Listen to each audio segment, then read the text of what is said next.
পরপর দুইবারের বেশি কেউ একজন প্রধানমন্ত্রী থাকতে পারবেন না। তার মানে দাঁড়াচ্ছে যদি দুইবারের পরে একবার গ্যাপ হয়, তার পরবর্তীকালে যদি জনগণ নির্বাচন করে সেই পার্টিকে মেজরিটি পার্টি হিসাবে, সেই পার্টি যদি ডিসাইড করে তাহলে সেই একই ব্যক্তি প্রধানমন্ত্রী হতেও পারেন। কিন্তু কথা হচ্ছে যে কেন ধরে নিচ্ছেন যে সেম লিডার বা সেম ব্যক্তি বারবার হবেন? আমরা তো এখানে অপশনটা রাখতে চাই যে বাধ্যবাধকতা করা যাবে না।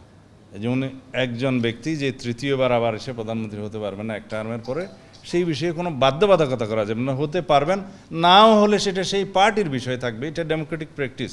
হুইচ ইজ ইম্পর্টেন্ট ইজ জনগণ যদি থ্রু ফ্রি ফেয়ার ইলেকশনের মাধ্যমে কেয়ারটেকার সরকারের সিস্টেমে যদি কোনো পার্টিকে মেজরিটি দেয়, তার মানে জনগণ তাদেরকে চায়, তাহলে সোভারেন জনগণের ইচ্ছা যেভাবে প্রতিফলিত হওয়া উচিত সেভাবেই হবে।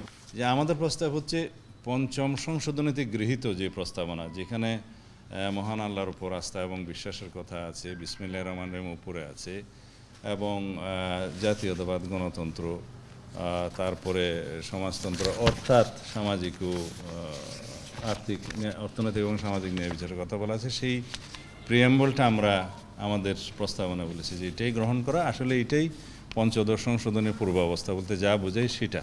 এখানে ধর্মনিরপেক্ষতা নেই, এখানে কোনো বহুত্ববাদের কথা নেই, সেটার সাথে আমরা একমত নই। ধর্মনিরপেক্ষতা এবং বহুত্ববাদের যে বিপক্ষে আমরা সেটা গতবারও বলেছি। এখানে কমিশনের প্রস্তাবে ওনারা বলেছেন যে স্বাধীনতার ঘোষণাপত্রে যে উল্লেখিত সাম্য, মানবিক মর্যাদা এবং সামাজিক সুবিচারের যে কথাগুলো উল্লেখ করা আছে সেটা প্রিয়াম্বলে সংবিধানের মূলনীতিতে আনা যায় কিনা সেটা আমরা বলেছি। এই বিষয়ে আমরা একমত। এবং বিদ্যমান সংবিধানের যেটা পঞ্চদশ সংশোধনের পরবর্তীতে সেখানে যে প্রিয়াম্বল আছে এটার সাথে আমরা একমত নয়, সেটা রিমুভ করতে হবে। তারপরে আসলো প্রজাতন্ত্র এবং গণপ্রজাতন্ত্রী বাংলাদেশের ক্ষেত্রে ওনারা যে নাগরিকতন্ত্র এবং গণপ্রজাতন্ত্রী বাংলাদেশ শব্দ জনগণতন্ত্রী বাংলাদেশ লেখার কথা বলেছে, সেই বিষয়ে আমরা আগেও বলেছি যে রাষ্ট্রের নাম পরিবর্তনের এখানে কোনো যৌক্তিক কারণ নাই। এটা দীর্ঘদিনের 54 বছরের প্র্যাকটিসের মাধ্যমে জনগণ গ্রহণ করেছে। আর তাছাড়া এই বিষয়ে কথা বলতে গেলে অনেক কথা বলতে হয়। এটা একটা ইটালিক অরিজিন শব্দ রেস পাবলিকা থেকে রিপাবলিকের, সেটা অর্থাৎ এটা রেস মানে জিনিস, পাবলিকা মানে জনগণের জিনিস। সেটা হচ্ছে জনগণেরই তন্ত্র। এটা কোনো রাজতন্ত্রের বিপক্ষে উচ্চারিত শব্দ নয়। এটা হচ্ছে জনগণ কর্তৃক জনগণের শাসনের তন্ত্র, প্রজাতন্ত্রী এখানে উল্লেখ করা হয়েছে। এখানে রাজা এবং প্রজার কোনো সম্পর্ক নেই।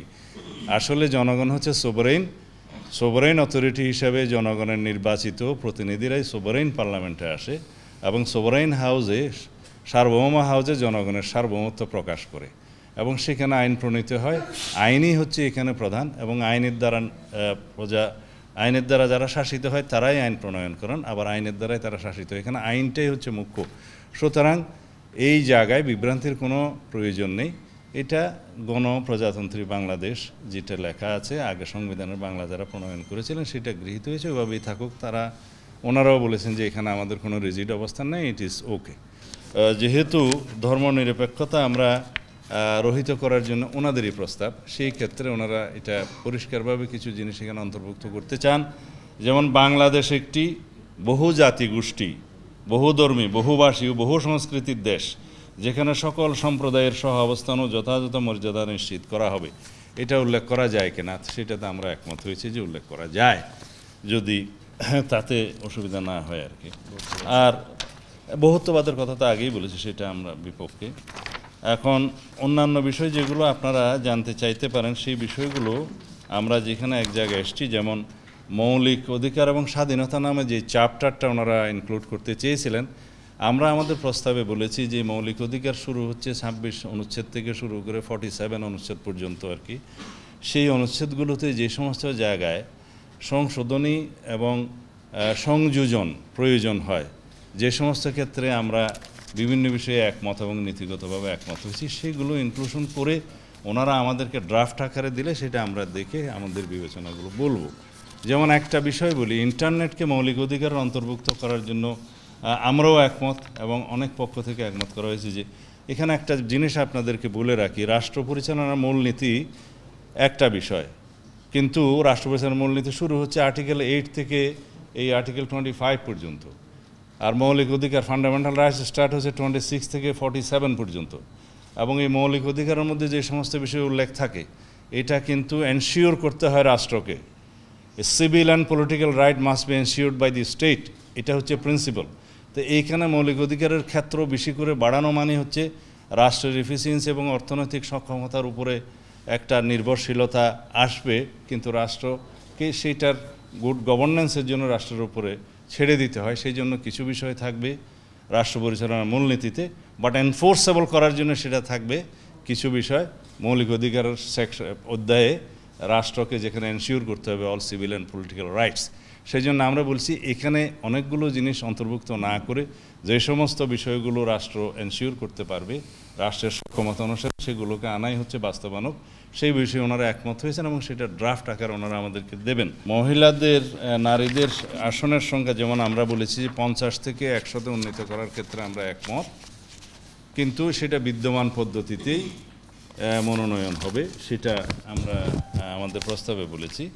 বাট এইটা আমরা বলেছি যে নেক্সট পার্লামেন্ট গঠন হওয়ার পরে যখন 300 ডাইরেক্টলি নির্বাচিত হবে এবং সংসদের সংশোধনী গৃহীত হলে বর্তমানের 50 এবং প্লাস আরও 50 নিয়ে যে 100 গঠিত হবে, সেই 400 সদস্যবিশিষ্ট সংসদে বিষয়গুলো বিস্তারিত আলোচনা করে কোন পদ্ধতিতে তার পরবর্তী সংসদে নারীদের নির্বাচনটা নারী আসন নির্বাচনটা হবে, সেটা তখন সংসদে বিস্তারিত আলোচনার মাধ্যমে নির্ধারণ করা হবে। বর্তমানের জন্য এক্সিস্টিং পদ্ধতি আমরা মনে করেছি যে অ্যাপ্রোপ্রিয়েট। তারপরে ন্যূনতম বয়স 21-এর ক্ষেত্রে আমরা দ্বিমত। আর প্রাইম মিনিস্টারের ক্ষমতা চেক অ্যান্ড ব্যালেন্স করার জন্য যেটা আর্টিকেল 70-র কথা বলা আছে এবং সংসদের সংসদ সদস্যদের স্বাধীনতা বাড়ানোর জন্য যে কথাগুলো বলা আছে, এটা বিগত দিনে আমরা আলাপ করেছি, আজকে যদি আবার করি তাহলে আলাপ দীর্ঘ হয়ে যাবে। যে আর্টিকেল 70-তে সংসদ সদস্যদের ক্ষেত্রে আমরা শুনেছি আস্থা বিল এবং অর্থ বিলের ক্ষেত্রে প্রায় সবাই একমত, কিন্তু রাষ্ট্র পরিচালনার সুবিধার্থে এবং সরকারের স্থায়িত্ব নিশ্চিত করার স্বার্থে আমরা 4টা বিষয় উল্লেখ করেছি: অর্থ বিল, সংবিধান সংশোধনী বিল, আস্থা ভোট এবং রাষ্ট্রীয় নিরাপত্তার প্রশ্ন। এই 4টা বিষয় বাদে সংসদ সদস্যরা স্বাধীনভাবে তাদের বক্তব্য এবং ভোট প্রদান করতে পারবে, তাতে সংসদ সদস্য পদ বিলুপ্ত হবে না। এখন অন্যান্য স্থায়ী কমিটির বিষয়ে আসছে। স্থায়ী কমিটির চেয়ারম্যান হিসাবে বিরোধী দলীয় সদস্যদের মধ্য থেকে সকলগুলো নিয়োগ করার জন্য যে প্রস্তাব দিয়েছিল, আমরা বলেছি এটা বাস্তবায়ন নয়, এটা সংসদের প্র্যাকটিসের উপর এবং সংসদ সদস্যদের উপরে সংসদের উপরে ছেড়ে দেওয়া উচিত।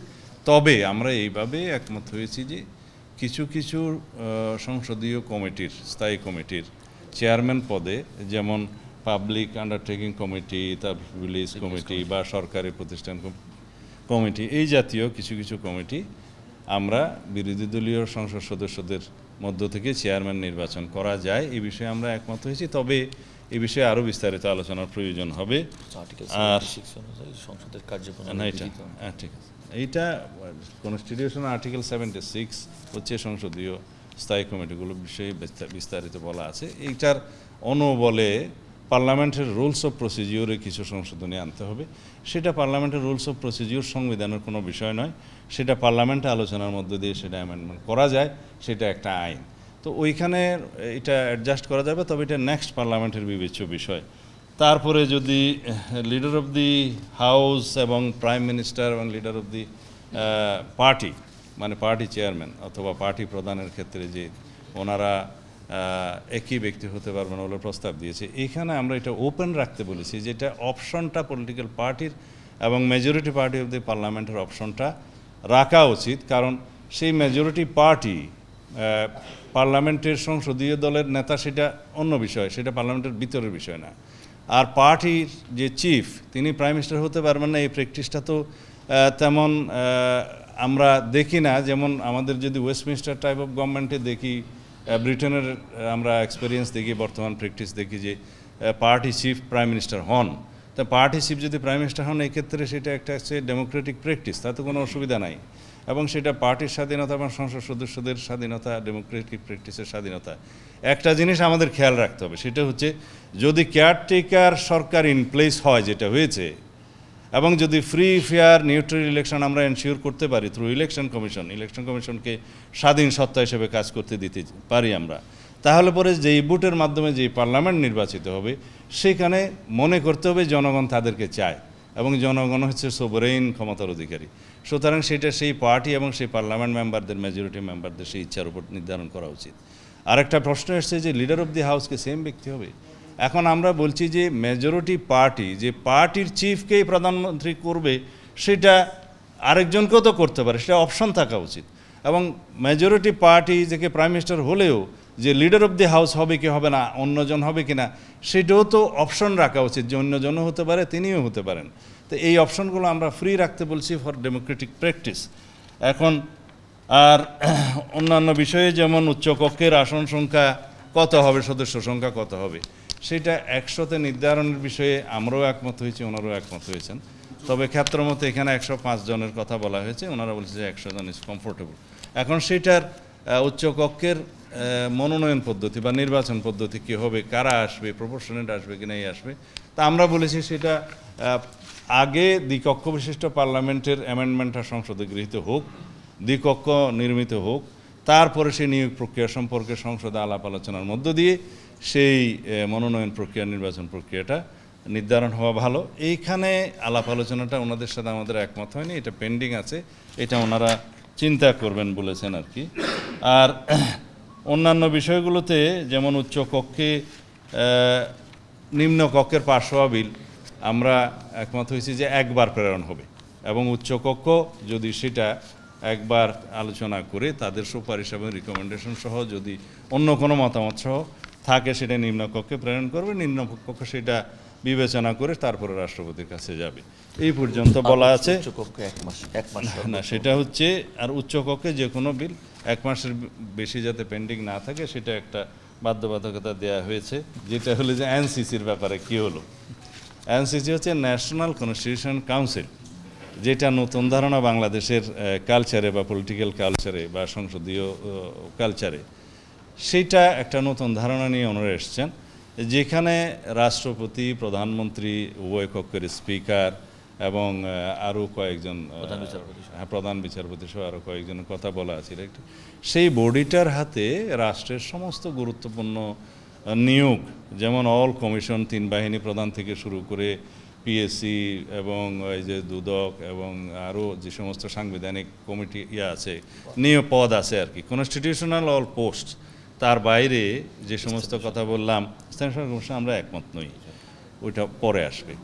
তো এই সমস্ত নিয়োগের ক্ষেত্রে প্রধান এবং সদস্য সবার নিয়োগের ক্ষেত্রে যে তাদেরকে ক্ষমতা দেওয়ার, জুরিসডিকশন দেওয়ার কথা বলা আছে, এগুলো আমরা একমত নই। এই জন্য যে রাষ্ট্রের মধ্যে আর এক্সিকিউটিভের ফাংশনটাকে এত বেশি লিমিট করা হবে যে এক্সিকিউটিভ এবং প্রধানমন্ত্রী, যিনি যে নামেই ডাকি, তাদের আর তেমন কোনো রাষ্ট্র পরিচালনার ক্ষেত্রে এখতিয়ার এত বেশি লিমিট করা হয়ে যাবে যে রাষ্ট্র পরিচালনার দায় হয়ে যাবে, অথচ রেসপন্সিবিলিটি থাকবে ইলেক্টেড রিপ্রেজেন্টেটিভ হিসেবে জনগণের কাছে এবং সংসদের কাছে সেই নির্বাচিত প্রধানমন্ত্রীর, অথচ তার কাছে তেমন কোনো পাওয়ার দেয়া থাকলো না। আর সংসদ যখন থাকবে না, অথবা সংসদ বিলুপ্ত হবে, অথবা যেই সময় পর্যন্ত কেয়ারটেকার গভর্নমেন্টের প্রধান উপদেষ্টা মনোনীত না হবেন বা নিয়োগ না হবেন, ততক্ষণ পর্যন্ত এই কমিটি ফাংশন করবে। এমনকি আইনসভার অ্যাবসেন্সে এই কমিটির সদস্য থাকবে ভেরি লিমিটেড। তখন আইনসভার অ্যাবসেন্সে এখানে সদস্য থাকবে শুধু রাষ্ট্রপতি, প্রধান উপদেষ্টা, প্রধান বিচারপতি এবং প্রধান উপদেষ্টা মনোনীত উপদেষ্টা পরিষদের 2 জন।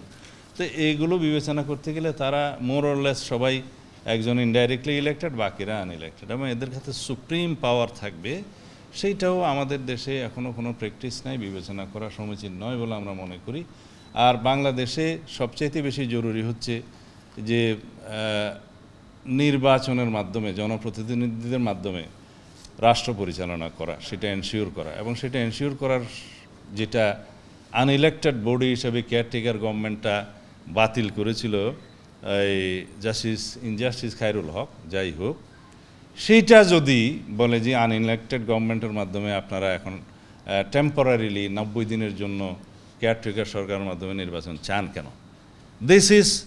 এটা হচ্ছে ডক্ট্রিন অফ নেসেসিটি। আমাদের পলিটিক্যাল হিস্ট্রিতে এবং কালচারে দেখা গেছে উইদাউট কেয়ারটেকার গভর্নমেন্ট আমরা কোনো ইলেকশনই নিউট্রালি ফ্রি ফেয়ার করতে পারি না। তো সেই জন্য যতদিন পর্যন্ত আমরা সেই কালচারে উপনীত না হতে পারবো ততদিন পর্যন্ত আমাদের এই ফ্রি ফেয়ার ইলেকশনের জন্য আমাদের কেয়ারটেকার টাইপের গভর্নমেন্টের বিধানটা রাখা উচিত। সেটা আবার এখন হাইকোর্টের ভার্ডিক্টের মাধ্যমে রিইনস্টেট হয়েছে।